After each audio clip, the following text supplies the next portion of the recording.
Vamos a continuar con la presentación de fundición. Particularmente vamos a ver ahora lo que son los hornos fusorios, ¿no? El objetivo del horno fusorio es el de proporcionar el calor necesario para lograr el paso de estado sólido al estado líquido del material a fundir con el sobrecalentamiento adecuado para su transporte, ¿no? Va a ser el equipo justamente que va a permitir que podamos llevar el material a la temperatura que estuvimos analizando en la presentación anterior. Ahora bien, depende de la calidad que se exija, ¿no? A la masa fundida, a la productividad y la eficiencia energética, se pueden usar distintos tipos de calentamiento. En principio pueden usarse hornos con calentamiento eléctrico o por combustible, ¿no? Digamos, porque vamos a ver que hay por gas, pero también podemos usar coque, podemos usar otros combustibles. Entonces podemos decir, bueno, el material que se puede utilizar o combustible pueden ser varios, pero vamos a diferenciarlo entre lo que son calentamiento eléctrico o con un combustible. En este contexto y desde el punto de vista de los costos, los niveles locales de los precios son determinantes para el tipo de energía elegido, ¿no? Y en algún punto también la disponibilidad. Eh, el horno en particular, el horno fusorio, es determinante para la capacidad de producción de la empresa. Si nosotros queremos evaluar la capacidad de fusión que tiene nuestra empresa o una empresa tercera a la que nosotros estemos auditando, lo primero que tenemos que ver es, en relación a su capacidad de producción, la capacidad que tiene de poder producir material líquido, en este caso de poder fundirlo. En relación a la capacidad de fusión que tiene la empresa, que viene de la mano de los hornos, y el rendimiento metálico que tiene esa empresa, nosotros vamos a poder determinar justamente cuáles son los límites en el nivel de producción. Ahora también lo que tenemos que tener en cuenta es la disponibilidad de energía. En muchos lugares, y dado que las industrias de la fundición son industrias que son, por ejemplo, si consumen energía eléctrica para lo que tiene que ver con la fusión, son electrointensivas, con lo cual hay que ver que también la disponibilidad de energía no esté restringida en un determinado horario, porque eso también va a restringir la productividad. Hay en determinados lugares, en épocas del año, en la cual o el gas está restringido en determinado uso horario para darle disponibilidad a las redes domiciliarias, lo mismo que el consumo eléctrico. Entonces eso tiene que estar analizado, lo debemos de tener en cuenta para también poder contemplar la capacidad de producción de la empresa, la disponibilidad y el costo tanto de la energía eléctrica como del combustible que utilicemos. Esta ecuación, que es una ecuación que parece trivial, no digamos que nosotros la hemos visto en física, nos dice que justamente, bueno, para alcanzar el estado líquido, ¿no? La ecuación de calor necesario va a depender de la cantidad de material que queremos fundir, del calor específico del material en estado sólido y de la diferencia de temperatura entre la temperatura ambiente y la temperatura de fusión del material. Después tenemos el calor latente de fusión, que es ese calor que nosotros entregamos y que el material no aumenta de temperatura, pero sirve para cambiarlo de estado. Y después tenemos el calor latente del material en estado líquido y el delta T desde la temperatura de fusión hasta la temperatura de sobrecalentamiento para poder transportar el material y colarlo. Es importante, es importante que nosotros en esta ecuación siempre tengamos en cuenta esta característica de los calores latentes, ¿no? Digamos, porque uno a simple vista, uno lo que podría decir es, bueno, si nosotros, por ejemplo, estamos trabajando en un horno fusorio que se utiliza, por ejemplo, para fundir fundición gris. Fundición gris, nosotros el material lo vamos a llevar a los 1400 grados. Y vamos a utilizar ese horno, vamos a mudar ese horno a la fundición de aluminio. Vamos a dejar de fundir fundición gris y vamos a empezar a fundir aluminio. Entonces una cuenta rápida que puede hacer y que nos puede llevar al error es decir, bueno, si la temperatura es de 1440 grados en la fundición y en el aluminio estamos hablando quizás de 700 grados, entre 700 y 800 grados, entonces bueno, puedo fundir la misma cantidad de aluminio en la mitad de tiempo o puedo fundir el doble de aluminio en el mismo tiempo que fundo una determinada cantidad de fundición gris. Y nos olvidamos de el calor específico. Entonces, en este caso, para que ustedes tengan una idea, nosotros acá pusimos una tabla, por ejemplo, en el que podemos comparar calor específico de distintos materiales. Y podemos ver, por ejemplo, que el calor específico en estado sólido, por ejemplo, del aluminio es 0,23, mientras que de la fundición gris es 0,16. Realmente hay una diferencia bastante importante. El calor específico del líquido es el doble. Y después el calor latente de fusión no hay tanta diferencia. Pero sí es importante que tengamos en cuenta que en esas dos diferencias de temperatura, el calor que tenemos que aportar para poder aumentar 1 grado la temperatura del material es del doble. Entonces, bueno, eso nos puede llevar a errores en el dimensionamiento o en algunos criterios en la selección de los hornos, ¿no? Digamos, esa ecuación sencilla que nosotros la hemos visto para poder evaluar cuál es el calor necesario justamente para los dos estados, ¿no? Estado sólido, estado líquido y el calor latente de fusión en este caso. Realmente es necesario tenerlo en cuenta para no llevar a esos errores precipitados de solo tomar en cuenta las diferencias de temperatura. Bueno, vamos a clasificar una vez hecha esta aclaración en hornos de combustible, como dijimos antes, que puede ser tanto hornos de gas como de coque o de fuel oil, y lo que son los hornos eléctricos, ¿no? El coque y el fuel oil tienen una característica que, bueno, son elementos combustibles contaminantes, ¿no? En comparación con el gas, que es una fuente de energía más limpia. Vamos a ver que en particular hay un horno en particular que utiliza el coque, que tiene unas características particulares por las cuales se suele utilizar, que es el cubilote, ¿no? El cubilote tiene unas características particulares, se utiliza coque y se sigue utilizando más allá de esta característica, ¿no? Bueno, los hornos de combustible. El combustible, nosotros lo que tenemos que tener en cuenta es que la temperatura teórica de llama correspondiente al combustible que se utilice siempre tiene que ser superior a la temperatura de fusión del material que tenemos que procesar. Si la temperatura de llama es inferior, no importa cuánto tiempo yo coloque el material o exponga mi material que quiero fundir a esta exposición de llama, que no lo voy a lograr fundir. Vamos a hablar en principio del primer horno, el horno más sencillo. Estamos hablando de un horno de crisol fijo, ¿no? Estos hornos de crisol fijo, en este caso, acá tenemos el crisol, tenemos el zócalo refractario, ¿no? que lo tenemos aquí abajo, es donde apoya el crisol. Abajo tenemos el cenicero. Y después tenemos acá el soplador de aire, ¿no? Que es el ventilador que permite aumentar un poco el rendimiento y mejorar la combustión. En este caso, el material combustible es un material sólido que envuelve el crisol. Y en estos tipos de hornos se utilizan para materiales no ferrosos, ¿no? y para pequeñas cantidades, lo cual permite después la manipulación del crisol con este tipo de pinzas, ¿no? Con este tipo de herramientas.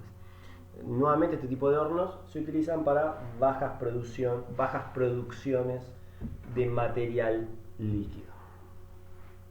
Luego tenemos los hornos basculantes. El horno basculante posee exteriormente una cáscara de acero revestida en su interior con materiales refractarios en forma de ladrillos o apisonados y suele utilizarse para cargas más pesadas, ¿no? En este caso, fíjense que nosotros ya no vamos a retirar el crisol, sino que inclinamos todo el horno. Videos de este tipo de hornos así basculantes los hemos visto en los videos en la presentación anterior. Los combustibles que se pueden utilizar son gas o coque. Los rendimientos de los hornos de crisol de foso, por ejemplo, calentados con coque con tiro natural, estamos hablando de rendimientos del 3 al 7%, y el mayor rendimiento lo podemos tener con los hornos de crisol basculantes calentados con aceite o gas, cuyo rendimiento es del 7 al 18%. Para la carga del crisol, el horno va a estar precalentado en un proceso que puede llevar para cargas de 100 a 450 kilos entre media hora y 45 minutos en el caso del latón y 75 minutos para el caso del aluminio. Un horno más que se los voy a comentar es el horno, como les decía, el cubilote. El cubilote es un horno cuyo principio de funcionamiento es muy similar a lo que es un alto horno, en el cual ustedes van a tener una carga superior del horno que en cada carga ustedes van a colocar una proporción de material metálico, coque y piedra caliza, que va a trabajar como fundente. Y ese tipo de hornos lo que permiten es proveer material líquido de forma constante. Eso significa que ustedes van a tener una reacción dentro del horno con el combustible en estado sólido y la piedra caliza que trabaja como fundente y el material metálico que van a fundir, en el cual, mientras ustedes carguen una determinada cantidad de material por la boca del horno, por la salida del horno van a tener una cantidad constante de material líquido. Y eso se suele utilizar sobre todo en las fundiciones argentinas, para piezas, por ejemplo, de gran tamaño, ¿no? Para lo que son, por ejemplo, la fundición o la colada de cilindros de laminación, o para piezas de gran tamaño. Por ejemplo, los cilindros que se utilizan, por ejemplo, para lo que es el proceso de molienda y demás, se suelen utilizar por este proceso. ¿Por qué? Porque permite, en este caso, la provisión continua de material líquido. Bueno, mencionado esto, vamos a ver ahora lo que son los hornos eléctricos. En primer lugar, conviene recordar que la inducción es un método de calentamiento sin contacto ni llama. Es uno de los métodos, el calentamiento por inducción hoy, que más ha avanzado en los últimos 30 años. Es el proceso que más se ha impuesto como calentamiento. Es un proceso extremadamente rápido, limpio, uniforme, cuando se realiza correctamente. La regulación de la temperatura es mucho más precisa y la masa fundida no se contamina con las emisiones del calentamiento por combustible, ¿no? En el caso de, por ejemplo, los hornos rotativos o en el caso del cubilote, el material está en contacto con el combustible, en el caso del cubilote, y con los gases de combustión, en el caso del horno rotativo, por ejemplo. Y eso lo que hace es que determinados elementos queden en el material líquido. El calor uniforme inducido en el material también contribuye al resultado final de alta calidad que podemos lograr con los hornos eléctricos. Básicamente, en los hornos fusorios de inducción, son equipos eléctricos que utilizan una corriente inducida para fundir la carga. En este caso podemos ver acá el bobinado, ¿no? La bobina por la cual circula la corriente eléctrica. El rango de capacidad de los hornos de inducción abarca desde menos de 1 kilogramo hasta las 320 toneladas y son utilizados para fundir toda clase de metales ferrosos y no ferrosos, incluidos metales preciosos. Aprovecho esta imagen que tenemos acá, en la cual se puede ver el devanado interno del bobinado del horno, para mencionar que las bobinas se encuentran refrigeradas en su interior por líquido. Entonces es muy importante en este tipo de hornos que tengamos en cuenta el estado del refractario o del crisol en el cual nosotros colocamos el material líquido. Dentro de la bobina, ¿no? Acá hay un crisol y dentro del crisol se encuentra el material que nosotros vamos a fundir, y una vez fundido está en estado líquido.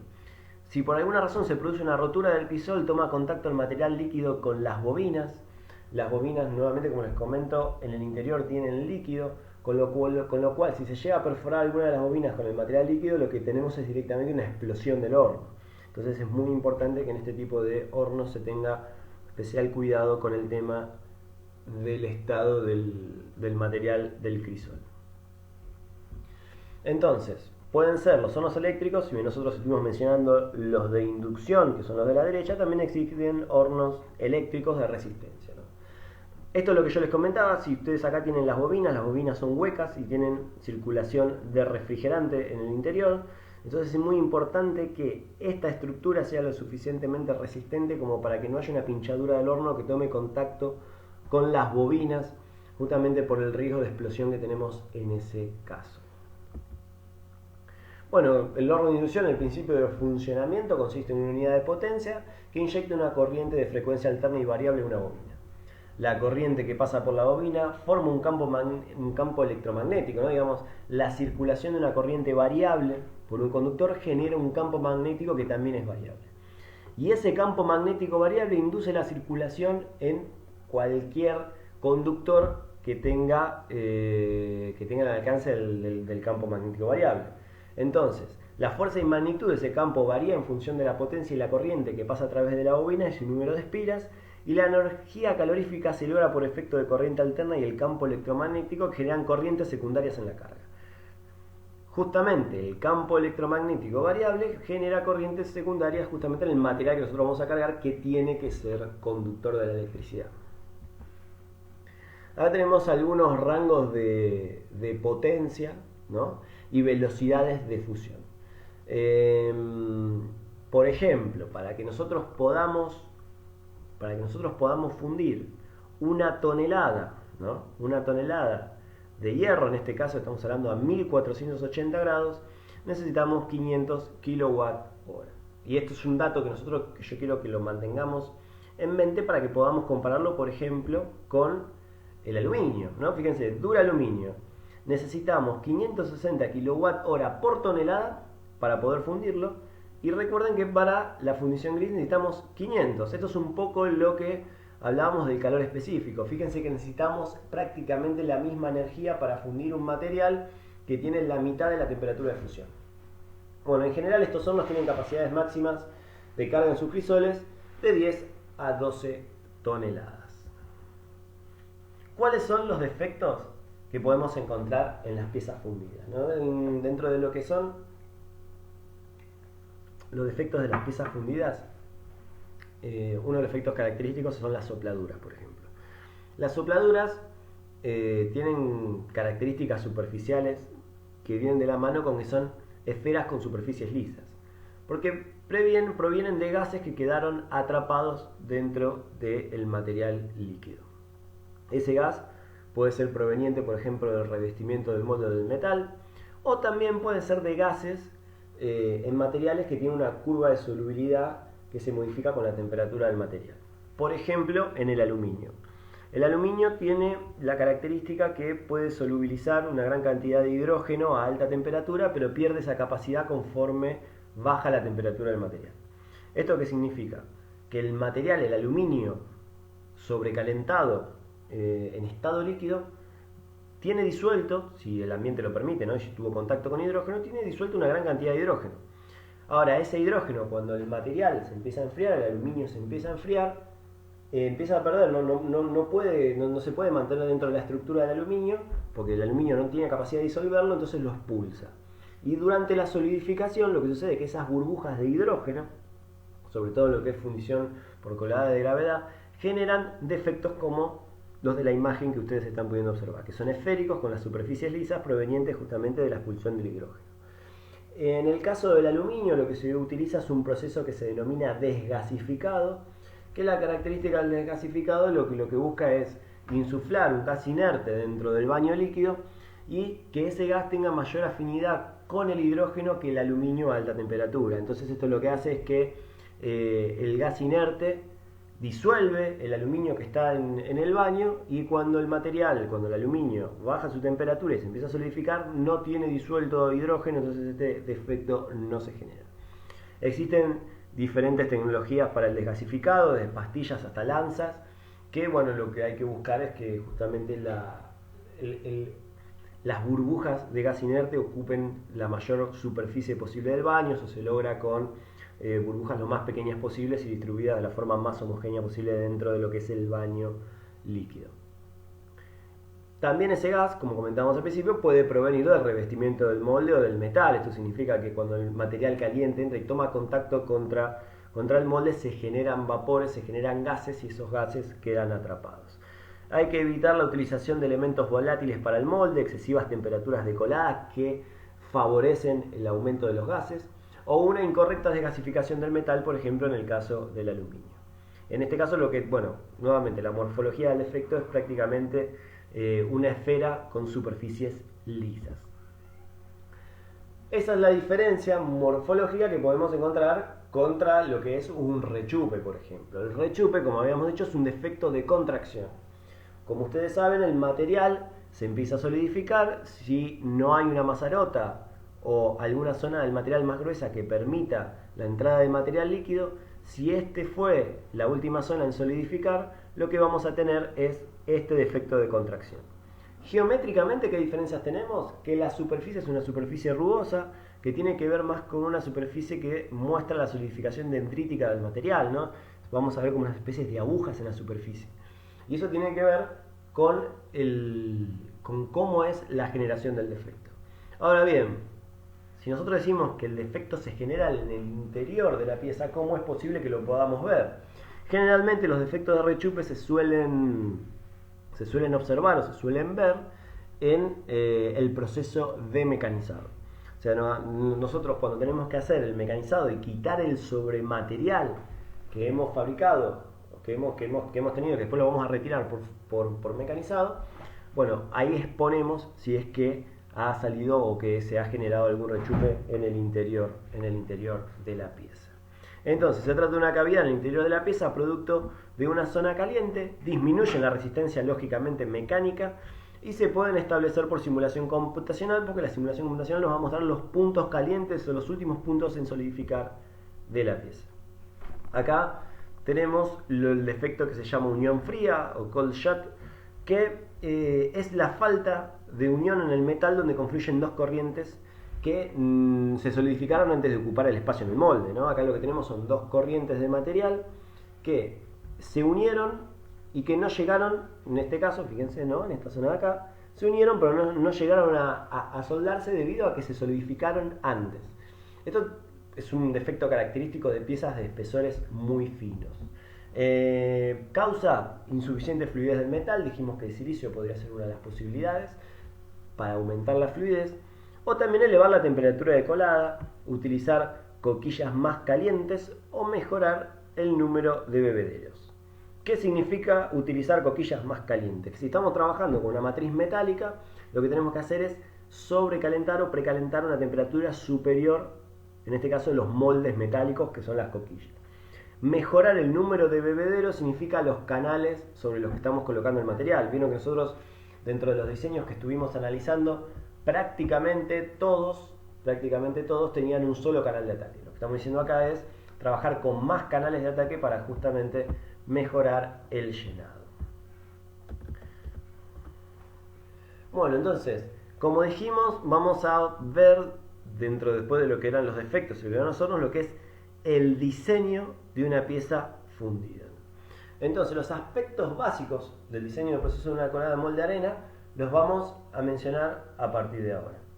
En la presentación que ustedes tienen en la página, en el aula virtual, en esta presentación tienen unas diapositivas que son las que yo acabo de saltear, que son de simulación. Esas las vamos a ver en clase. Las vamos a ver en clase el miércoles que viene, así que por eso no las estamos viendo hoy en la presentación, ¿no? Y digo, muestro, esta es la última diapositiva de la simulación, por eso seguimos después con lo que es el aspecto básico de un proceso de colada en molde de arena. La mayor parte de las piezas fundidas son coladas en moldes de arena, ¿no? Ya sea arena en verde o arena con resina o arena termofraguante. A excepción de la fundición nodular, y en determinadas circunstancias, toda la diversidad de materiales usados para conformar piezas fundidas presentan un comportamiento contractivo. Esto es que durante el proceso de enfriamiento, desde la temperatura de solidificación al ambiente, el material disminuye su volumen, ¿no? Eso lo hemos visto que la contracción está en estado líquido, la contracción en solidificación y la contracción en estado sólido. Ahora bien, del concepto anterior se desprende que cuando el comportamiento es contractivo, el diseño debe ser de una manera, y si el comportamiento es expansivo, el diseño debería ser de otra manera. ¿Esto qué significa? ¿Qué sucede si el material es contractivo? Si el material es contractivo, como hemos analizado anteriormente, lo que va a pasar es que va a haber zonas del material que las últimas zonas del material en solidificar se van a generar rechupes en esas zonas. ¿Por qué? Porque no hay forma de que nosotros podamos alimentar esas zonas si, por ejemplo, no tenemos alguna masarota o lo compensamos con el canal de ataque. Entonces, ¿cómo es el diseño del ataque cuando la pieza es contractiva? Nosotros lo que tenemos que hacer es que el canal de ataque, por ejemplo en esta pieza que es de revolución, nosotros la vamos a atacar por acá, esta pieza se va a llenar. Acá nosotros no tenemos un corte o una sección de esta pieza, pero esto tiene toda una pared fina, digamos, no es un macizo. Entonces, la última zona en solidificar, la última zona en el punto caliente, estaría acá en la zona central debajo del canal de ataque. Entonces, ¿qué es lo que nosotros tenemos que lograr? ¿Qué es lo que nosotros tenemos que hacer? Y que haya una alimentación de material líquido, porque cuando se contraiga se va a generar un rechupe, entonces tenemos que compensarlo. Que lo que tenemos que buscar es que este canal esté siempre abierto, alimentando la pieza para justamente compensar el rechupe, porque la pieza se comporta de forma contractiva. Eso es lo que se denomina un diseño a presión constante. ¿Cuándo tiene que solidificar el canal? Una vez que haya solidificado la pieza. Vamos a buscar una solidificación dirigida. Ahora bien, ¿qué pasa como contrapartida con un material que es expansivo? Bueno, ahí cambia el comportamiento que nosotros habíamos estado analizando. Una pieza que es expansiva no se va a generar el rechupe. ¿Por qué? Porque el rechupe justamente se da cuando la pieza se contrae. Entonces, si nosotros queremos aprovechar esa expansión para justamente contrastar este defecto de rechupes, lo que tenemos que hacer es, al revés de lo que estábamos haciendo en la presión constante, es justamente trabajar con un canal que se cierre antes de que la pieza termine de solidificar. Esto lo que va a hacer es que en la expansión que nosotros vamos a tener durante la solidificación, en ese periodo eutéctico, el volumen de material compense y tengamos, en este caso, el mejor aprovechamiento de material. ¿Qué significa esto? Nosotros vamos a hacer, logrando que el canal cierre antes de que la pieza solidifica, aprovechar la expansión para contrarrestar los efectos que se puedan generar por los rechupes. Dado que la pieza es expansiva y no es contractiva. Entonces, los materiales expansivos permiten disminuir e incluso eliminar las mazarotas, dado que no se precisan aportes de material líquido. ¿Esto por qué? Porque el material está expandiendo, entonces evidentemente no se genera ese efecto de rechupe.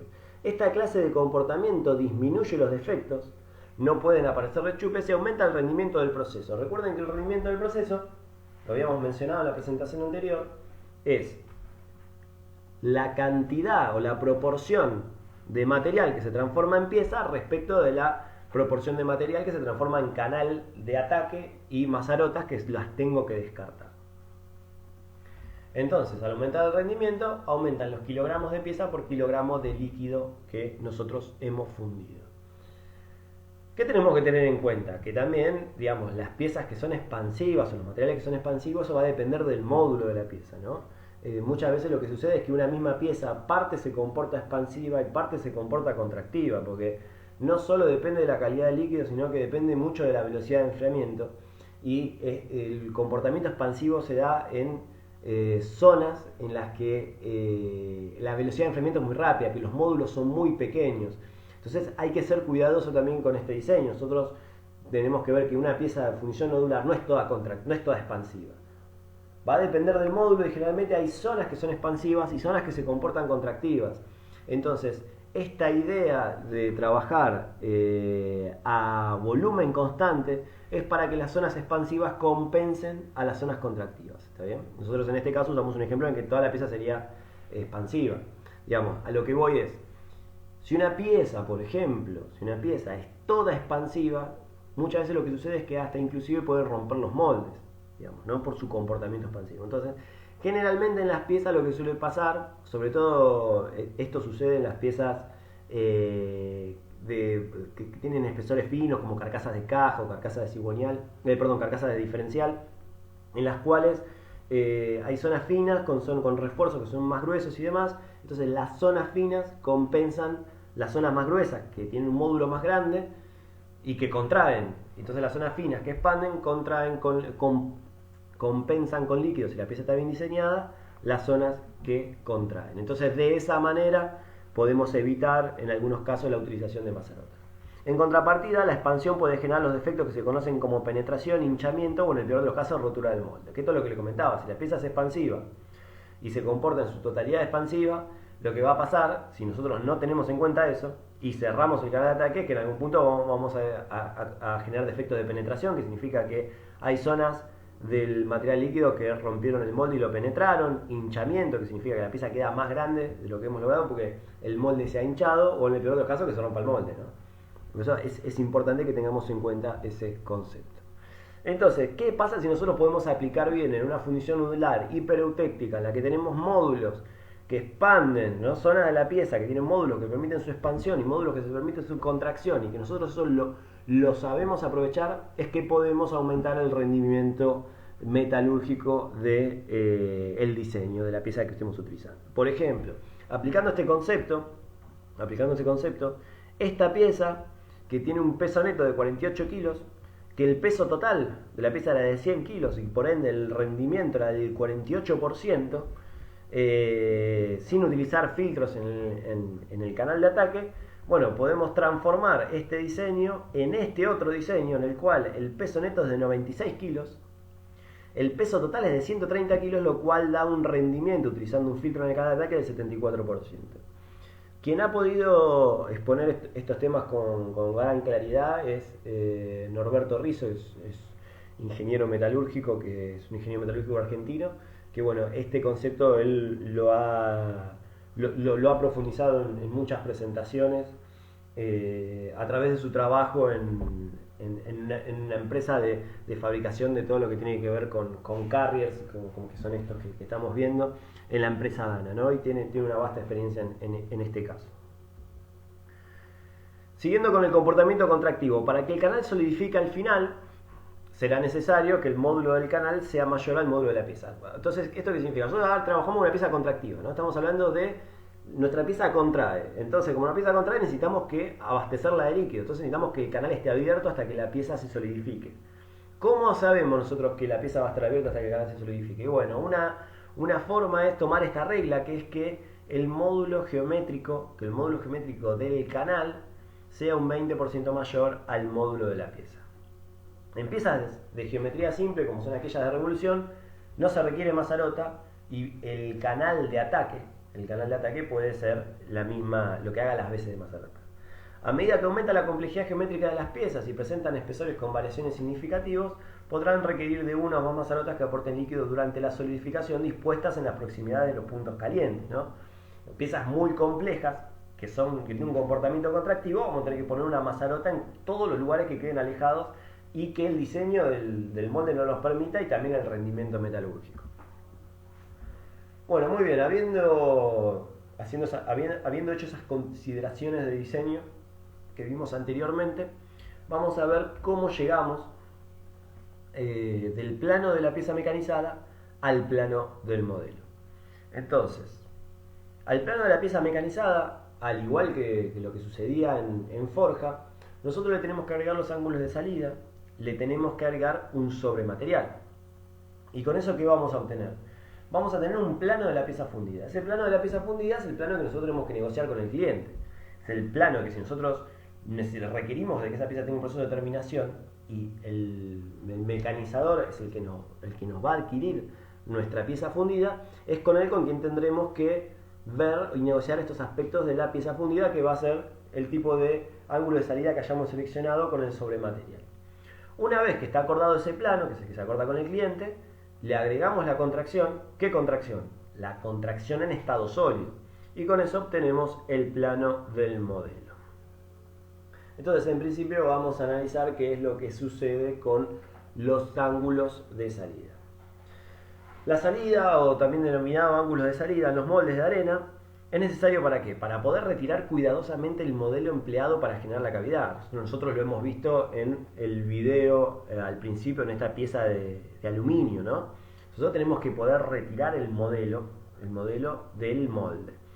Y al retirarlo, lo que tenemos que tener en cuenta es que no se produzcan desprendimientos. Eso significa que, por ejemplo, acá tenemos un modelo sin salida, ¿no? Sin ángulo de salida, que no se desmorone el molde o que tampoco se modifique la forma.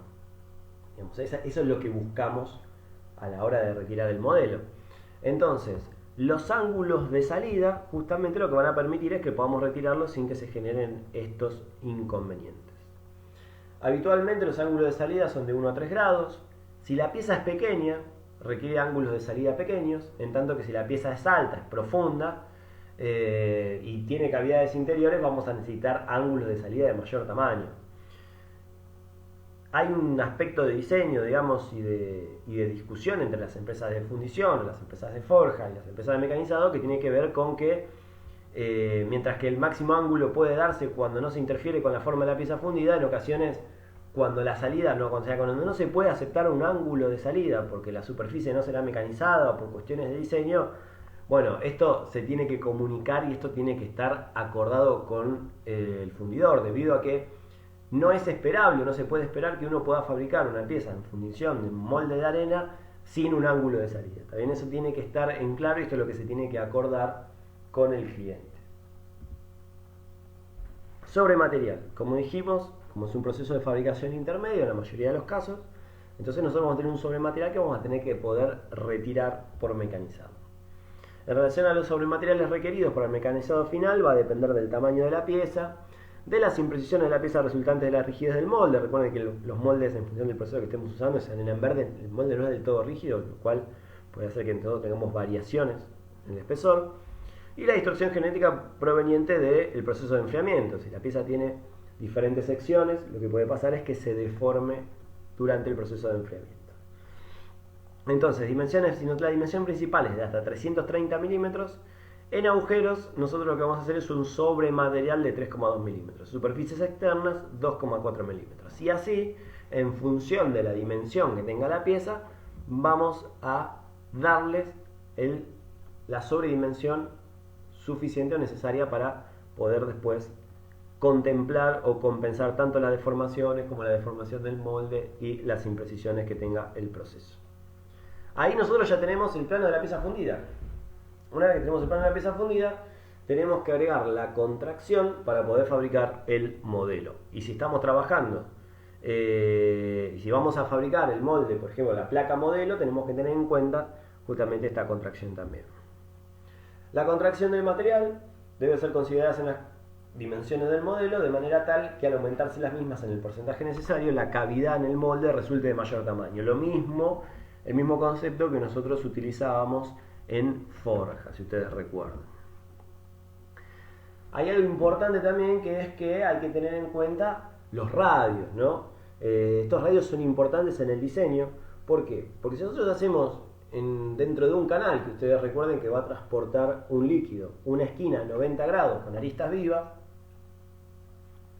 lo que va a suceder es que en principio va a haber un alto factor de fricción y de pérdida de carga, ¿no? Eso lo que va a hacer es que la velocidad de flujo de metal baje, y a su vez también lo que va a generar es una gran posibilidad de que haya un desprendimiento, ¿no? Un desprendimiento de el molde dentro de la pieza, dado que el molde no va a tener la suficiente resistencia mecánica como para soportar ese tipo de radio 90 grados o de una arista viva. Para finalizar, algo que es muy importante es la velocidad de llenado, ¿no? La velocidad de llenado tiene que ser continua, y se habla de una velocidad máxima para que el flujo no se interrumpa y resulte laminar. Nuevamente, como nosotros estamos trabajando con un material en estado líquido, tenemos que tener en cuenta consideraciones de fluidodinámica. Una de las consideraciones de fluidodinámica es el número de Reynolds. El número de Reynolds nos da, a partir de un determinado valor, nos indica que el régimen del líquido es o laminar o turbulento. Un régimen laminar, lo que permite, las ventajas que tiene desde el punto de vista de la fundición, es que no va a permitir la introducción o el ingreso de partículas del molde o de gases dentro del líquido, que es lo que nosotros buscamos. Ahora, un flujo turbulento, como nosotros tenemos aquí abajo en esta figura, dado que el vector de desplazamiento del fluido es errático, lo que va a hacer es la introducción tanto de gases como de partículas dentro del material líquido. Entonces, lo que se busca con la velocidad de llenado, que nosotros ahí hemos colocado en la diapositiva un valor práctico que es de 0,5 metros por segundo, pero que tiene que ver, fíjense, ¿no? De 0,5 metros por segundo, que tiene que ver con el resultado de esta ecuación. En este caso, si el número de Reynolds resulta menor a 2000, el flujo es laminar, donde las moléculas se mueven en línea recta, como lo podemos ver en esta imagen. Entre 2000 y 20000 se produce una capa sobre la superficie de turbulencia, lo cual impide la entrada de aire. Es un flujo relativamente deseable, ¿no? Que es este. Y si tenemos un flujo severamente turbulento, lo que tenemos es que directamente los vectores introducen tanto gases como escoria, óxidos dentro del líquido. Entonces lo que se busca es que el número de Reynolds esté entre 2000 y que en ningún momento supere los 20000. Recuerden que el número de Reynolds vincula la velocidad del líquido con el diámetro, en este caso del canal de líquido, con la densidad y la viscosidad, ¿no? Esto lo podemos ver acá.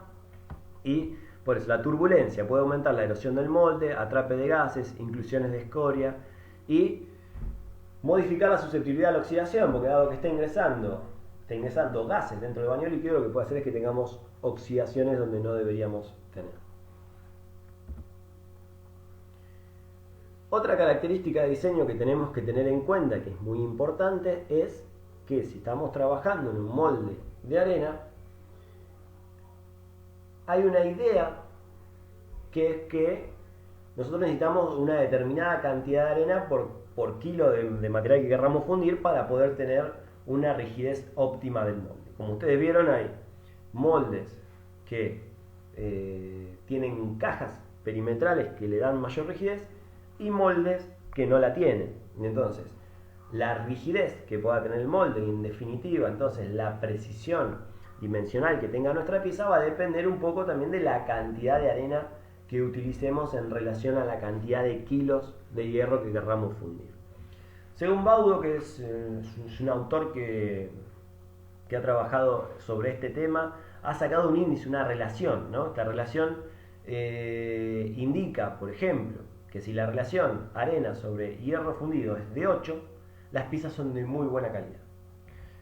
Si la relación es 6, la calidad es mínima. Y si la relación es 5, la calidad no es aceptable. Y ahí podría pensar, bueno, pero ¿cuál es la motivación para que justamente nosotros utilicemos menos cantidad de arena dentro de un mismo molde? Bueno, las motivaciones son dos. Uno, que si nosotros tenemos una determinada caja en la que tenemos que trabajar, evidentemente este número nos limita en el tamaño de pieza o los kilos de pieza que podemos fundir dentro de esa caja. Y la otra limitación que nosotros podemos tener es el tema del reciclado de la arena, de la reutilización, ¿no? Si la arena tiene resina, hay un porcentaje de reutilización de arena que se puede utilizar, pero bueno, la arena hoy por hoy es un residuo, entonces después la arena hay que tratarla, entonces cuanto menor arena utilicemos, desde el punto de vista del reciclado y la reutilización, mejor. Estas son las motivaciones para que uno pueda pensar por qué quisiéramos usar una menor cantidad de arena, ¿no? Entonces, si nosotros trabajamos o hablamos sobre manejo de arena con caja, ¿no? O jacket, que es justamente con la caja perimetral, una caja de molde es un contenedor, ¿no? Es una caja perimetral que sostiene la arena y permite que se solidifique el metal fundido después de colar el metal dentro del molde. Le va a dar una rigidez adicional, ¿no? Por lo general las cajas de moldeo tienen dos partes, se mantienen en posición con pernos de localización, en tanto hay de madera como hay de hierro fundido o acero. Y esta caja lo que va a hacer es darle una rigidez adicional a este molde de arena, que si bien nosotros decíamos que tiene que tener una determinada cohesión, una determinada resistencia y rigidez, bueno, nosotros lo vamos a ver incrementada justamente con la utilización de estas cajas perimetrales. La mayor relación R, lógicamente indica moldes más rígidos. Estamos usando una mayor cantidad de arena para una pieza metálica de menor tamaño. Entonces esto lo que determina son piezas más precisas, mayor repetibilidad geométrica. Mayor R también es una mayor aislación térmica, dado que vamos a tener una mayor pared, implicando una menor velocidad de enfriamiento y en consecuencia una disminución de la cantidad de efectos. Por ejemplo, en una caja metálica de 400 x 500 x 200, considerando sobre y bajero, que sobre y bajero significa el molde superior y el molde inferior, el volumen se llena con 144 kilos de arena. Con un R8, ¿no? Con R igual de 8, podemos llegar a colar 18 kilos de hierro fundido. ¿18 kilos de pieza? No, 18 kilos de pieza más mazarota más retorno. Entonces tenemos que tener en cuenta que si nosotros tenemos un rendimiento, por decirlo de alguna manera, del 50%, porque nuestra geometría es muy compleja, entonces no la pieza máxima que vamos a poder, el peso máximo de pieza que vamos a poder fundir con esa geometría compleja y ese rendimiento del 50% es de 9 kilos para una caja de 400 x 500 x 200. ¿Está bien? Entonces es por esto que uno puede decir, bueno, entonces el R, si lo hago, trabajo un R menor, puedo fundir piezas de mayor tamaño, pero lo que vamos a tener es un detrimento de la calidad. Entonces, acá tenemos la diferencia de calidad y de cantidad de arena en relación a la cantidad de hierro si utilizamos caja, ¿no? Utilizamos molde con caja o un molde en mota, que significa que el molde no tiene ninguna caja perimetral para poder sostenerlo. Lógicamente, la cantidad de arena que vamos a tener que utilizar para fundir un kilo de hierro, si no tenemos caja, es mayor a que si utilizamos caja. Fíjense que para obtener una calidad de 10, fundir un kilo, vamos a necesitar 8 kilos de tierra si tenemos una contención perimetral, pero vamos a necesitar 10 kilos de tierra para fundir un kilo de hierro con la misma calidad si no tenemos caja. Acá tenemos un ejemplo, ¿no? Siguiendo con el ejemplo, en una caja metálica de 400 x 500 x 200, que es la misma caja que estábamos considerando anteriormente, considerando la matriz superior, el molde superior y el molde inferior, como dijimos antes, resultaban 144 kilos de arena. Si usamos un R de 7, podemos colar 21 kilos. Recuerden que si usábamos un R de 8 podíamos colar 18. Bueno, si con un R de 7 podemos colar 21 kilos. Con R6 24 y con el R5, que decíamos que la pieza muy probablemente sea inaceptable, 29 kilos. Y esta es la motivación muchas veces de utilizar este coeficiente menor y usar una menor cantidad de arena.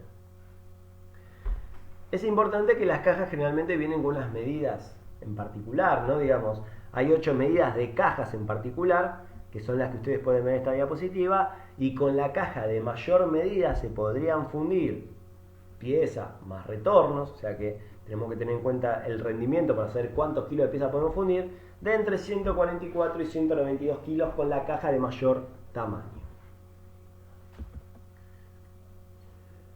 Otro factor importante que nosotros lo mencionamos, pero no hemos hablado en profundidad, es el tema de la presión metalostática. El líquido metálico en el interior de la cavidad del molde produce una presión, ¿no? Esa presión aplica sobre las paredes del molde y lo que intenta hacer esa presión es a separar los moldes, a abrirlos. Si el molde se llega a abrir o se llega a separar, se provocan derrames, defectos dimensionales y demás.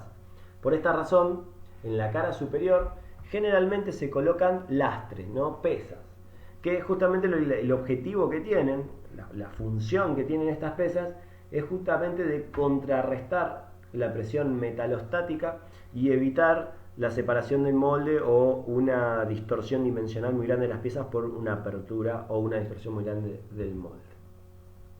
Acá hay distintas modalidades de llenado, vamos a ver 3 ejemplos de distintas modalidades de llenado. En este caso, fíjense que lo que tenemos que realizar es una pieza cilíndrica, que podría ser un eje. Fíjense que tenemos el canal de ataque. Vamos a llenar la pieza por la zona central. En este caso la zona central, si la analizamos, tiene 2 ataques, ¿no? Lo vamos a llenar con 2 ataques. Y vamos a tener la mazarota. Fíjense, la mazarota va a estar colocada en la zona central. ¿Por qué? Porque el rechupe, ¿dónde se va a generar? Y en la zona de mayor volumen, este va a ser, si no tuviésemos mazarota, el último punto a solidificar. Entonces, aquí tenemos la mazarota que va a permitir en este caso, que ese defecto no se produzca. Acá, en este caso, tenemos una pieza con un hoyo.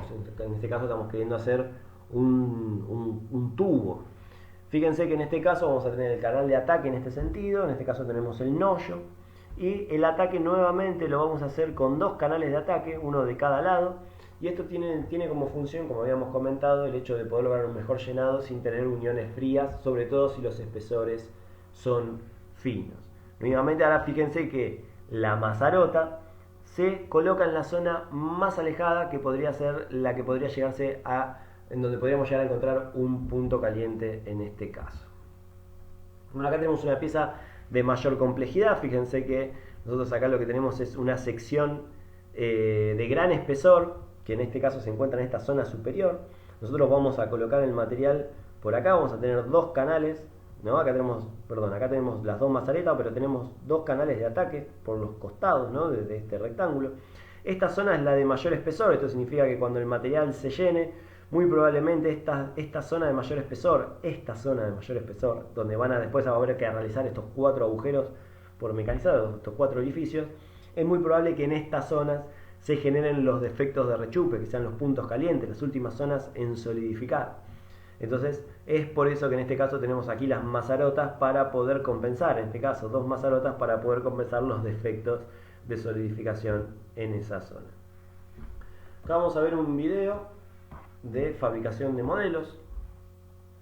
Algo que es importante resaltar es que la fabricación de modelos usualmente, muchas veces no necesariamente se realiza en la misma empresa, generalmente lo trabajan modelistas, los cuales justamente lo que van a hacer es analizar el proceso de diseño y demás, y una vez agregados las contracción, los radios, los sobremateriales y los ángulos de salida, son los encargados de fabricar justamente los modelos que pueden ser tanto en madera, en telgopor para, por ejemplo, lo que es los foam, o en piezas metálicas para lo que son placas modelo, por ejemplo.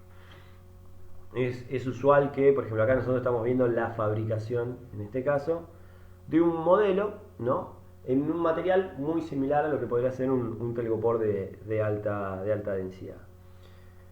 Hoy por hoy nosotros no lo vemos en este video, pero nuevamente, como ya les había comentado antes, se está utilizando una tendencia a empezar a utilizar mucho lo que son para piezas pequeñas, modelos de impresión en 3 dimensiones, ¿está bien? En impresión con sistema de adición. Esto lo que permite justamente obtener modelos que, si bien el proceso de impresión en 3D no es un proceso rápido, pero permite dibujar un modelo, hacer pruebas con un modelo que por ahí podemos imprimirlo en una cantidad de horas, en 10 horas, en 8 horas, en 12 horas, en función de su tamaño. Acá lo que nos están mostrando es con el proceso de mecanizado, pero el proceso de impresión por adición realmente se está empezando a utilizar mucho para piezas pequeñas y por ahí para alguna pieza mediana también. Realmente el trabajo de modelado es sustancial, ¿no? Digamos, el éxito de la fundición de una pieza depende mucho de cómo haya sido fabricado ese modelo. Bueno, como comentábamos, madera, plásticos, telgopor, en algunos casos metálicos también para grandes series. Otro video que queríamos mostrarles es el de Lost Foam, que es un proceso que no hemos profundizado en la presentación anterior, en la cual nosotros lo que vamos a hacer es un modelo de telgopor, y lo que vamos a hacer es este modelo de telgopor recubrirlo con arena y después colocar directamente el material líquido sobre este modelo de telgopor. De esa forma, lo que va a pasar es que el telgopor se va a vaporizar con la temperatura del material líquido, y de esa forma podemos lograr geometrías complejas sin ángulos de salida, debido a que, bueno, nosotros lo que estamos haciendo es justamente recubriendo la geometría con arena, no es que estamos haciendo dos moldes y que después los vamos a querer separar. Entonces el telgopor es un material en el cual nosotros podemos darle forma con herramientas sencillas. Fíjense, en este caso tenemos la generación de este modelo. Este modelo después se lo recubre con una capa, con un recubrimiento para endurecerlo superficialmente, para que tenga la resistencia mecánica suficiente como para poder recubrirlo. Acá se colocan los canales de ataque y las mazarotas. Se llena el molde de arena, y fíjense que no hay una división entre molde superior e inferior. Y cuando se coloca el material líquido, lo que vamos a tener es una vaporización. Fíjense la salida. Esto también permite la salida del material vaporizado, ¿no? Y lo que vamos a tener, en definitiva, es la pieza fundida, una vez que removemos la arena. Y de esta forma podemos tener piezas muy complejas sin ángulos de salida. Y vamos a ver un último video en el que vamos a ver lo que es el moldeo manual.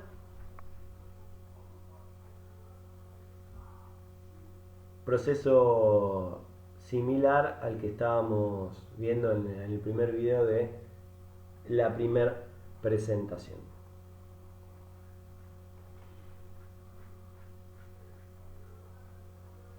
El moldeo manual, como ustedes pueden observar, depende mucho. Fíjense cómo se ha deformado toda la zona donde se colocan cada una de las partes, ¿no? Es muy importante en el moldeo manual la actividad del moldeador. Y evidentemente podemos tener diferencias en el comportamiento de los moldes según cómo haya sido moldeada la pieza. Entonces ahí ya tenemos diferencias que vienen de la mano con el operador que haya estado trabajando en cada uno de estos moldes. Eso es lo que nosotros no vemos, por ejemplo, en el shell molding, ¿no? Uno tiende a pensar que por ahí el shell molding la diferencia es que es la calidad, es la terminación o la precisión dimensional o la terminación superficial. Bueno, justamente la diferencia es la precisión dimensional derivada de que es un proceso que se puede automatizar con placas y demás, y cuyas variables son más controlables, ¿no? Más allá de que también estamos obligados en shell molding a trabajar con arena con resina. Bueno, acá estamos viendo una pieza de aluminio, ¿no? Al igual que en la pieza que estábamos viendo al inicio de la presentación. Bueno, muy bien. Con esto hemos damos por terminado lo que es la presentación de fundición, así que bueno, está abierto el foro para consultas sobre este tema. En la semana que viene lo que vamos a hacer es el miércoles, vamos a estar viendo un ejemplo, el ejemplo que estamos viendo de esa tapa de alternador de fundición de aluminio y la aplicación de la simulación por elementos finitos a los conceptos que estuvimos viendo en esta presentación.